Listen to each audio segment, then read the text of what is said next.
AIMIM के मुखिया असदुद्दीन ओवैसी 2022 में यूपी विधानसभा चुनाव को लेकर अपने यूपी दौरे का आगाज कर चुके हैं। पश्चिमी यूपी में ओवैसी योगी पर खूब निशाना साध रहे हैं। बीजेपी भी जनाधार वाला नेता बता चुकी है, लेकिन जानकार यूपी में बनाई जा रही योगी बनाम ओवैसी की तस्वीर के मायने कुछ और बताते हैं।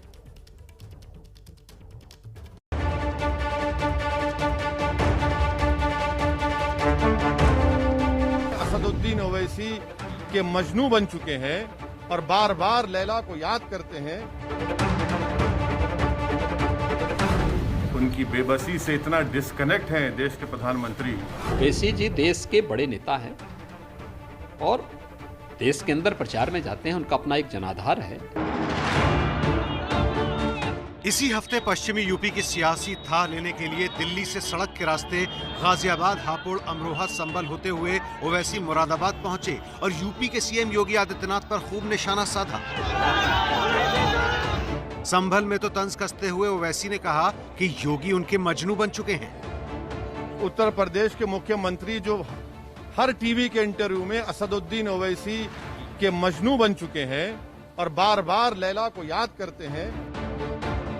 बात सिर्फ योगी पर ही नहीं रुकी। ओवैसी ने कोरोना मैनेजमेंट को लेकर प्रधानमंत्री मोदी पर भी निशाना साधा। उत्तर प्रदेश की जनता की तकलीफ, उनकी मौत, उनकी बेबसी से इतना डिस्कनेक्ट है देश के प्रधानमंत्री। यानी ओवैसी अभी से सक्रिय हो चुके हैं। यूपी में 100 सीटों पर लड़ने का ऐलान करने वाले असदुद्दीन ओवैसी ने कुछ समय पहले ही योगी आदित्यनाथ को चैलेंज देते हुए कहा था कि इस बार वो उन्हें दोबारा सीएम बनने नहीं देंगे। इंशाअल्लाह दोबारा योगी को उत्तर प्रदेश का मुख्यमंत्री नहीं बनने देंगे, नहीं बनने देंगे। योगी ने इसी चुनौती का जवाब देते हुए कह दिया कि ओवैसी की चुनौती उन्हें स्वीकार है। ओवैसी जी देश के बड़े नेता हैं और देश के अंदर प्रचार में जाते हैं, उनका अपना एक जनाधार है। अगर उन्होंने भारतीय जनता पार्टी को चैलेंज किया तो भारतीय जनता पार्टी का कार्यकर्ता उनके चैलेंज को स्वीकार करता है। यानी एक झटके में योगी ने ओवैसी को अपने मुकाबले खड़ा कर दिया। सियासी जानकार मानते हैं कि यूपी में ओवैसी का फिलहाल कोई जनाधार नहीं है, बल्कि वो तो अपनी राजनीतिक जमीन तलाश रहे हैं। इसके बावजूद सीएम योगी आदित्यनाथ ने ओवैसी को जनाधार वाला बड़ा नेता बताकर बीजेपी की रणनीति का इशारा दे दिया। देखिए, जिस तरह ओवैसी के स्टेटमेंट को देखिए और योगी जी के स्टेटमेंट को देखिए, दोनों लोग को देखिए।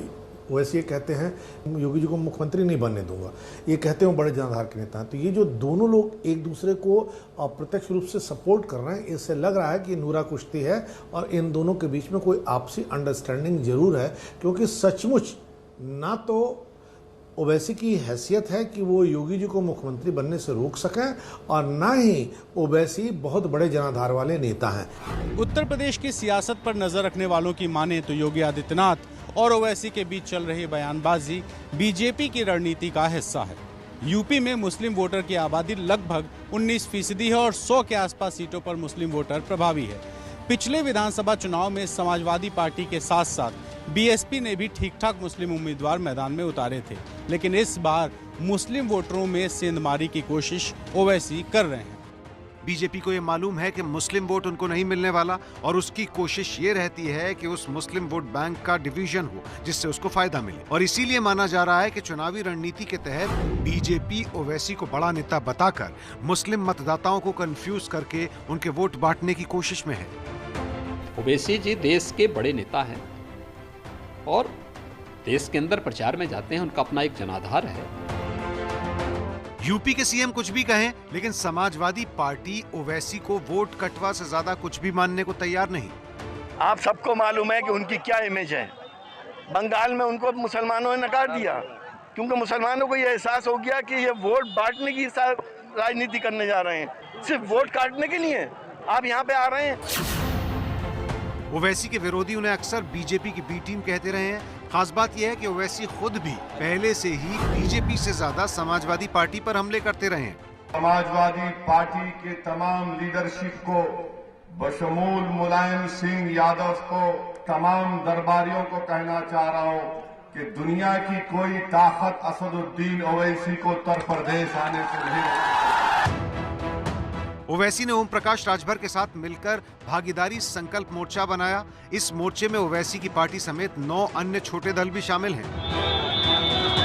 हाल ही में ओवैसी की मुरादाबाद में होने वाली सभा में राजभर को शामिल होना था, लेकिन वो नहीं आए। इस गठबंधन का जो भी हो, लेकिन सवाल ये भी है कि इस बार यूपी में बीएसपी अब ज्यादा सक्रिय नहीं दिख रही है, तो क्या समाजवादी पार्टी के मुस्लिम वोट में सेंध लगाने का काम ओवैसी की पार्टी कर पाएगी? मुसलमान जो है वो समाजवादी पार्टी को वोट देगा, और जिस तरह बिहार के चुनाव के नतीजे आए उसमें मुसलमानों को ये लग गया कि ओवैसी अगर नहीं होते तो वहाँ पर बीजेपी की सरकार, बीजेपी से समर्थित सरकार, नीतीश की सरकार नहीं बनती। तो ऐसी स्थिति में उसका ही नतीजा हुआ कि पश्चिम बंगाल में ओवैसी का सुपड़ा साफ हो गया। तो मुझे लगता है कि ओवैसी अब वोट नहीं पाएंगे, अब शोर करने वाले लीडर के तौर पर वो जाने जाएंगे। यूपी में आखिर ओवैसी हैं क्या? अपनी सियासी जमीन तलाशने वाले एक नेता, बीजेपी की बी टीम, या समाजवादी पार्टी के मुताबिक वोट कटवा, या फिर योगी आदित्यनाथ के मुताबिक उनके सबसे बड़े चैलेंजर?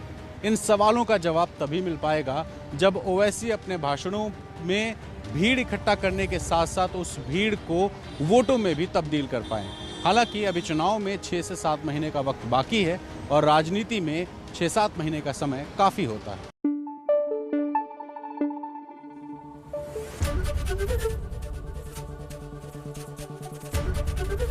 एबीपी न्यूज आपको रखे आगे।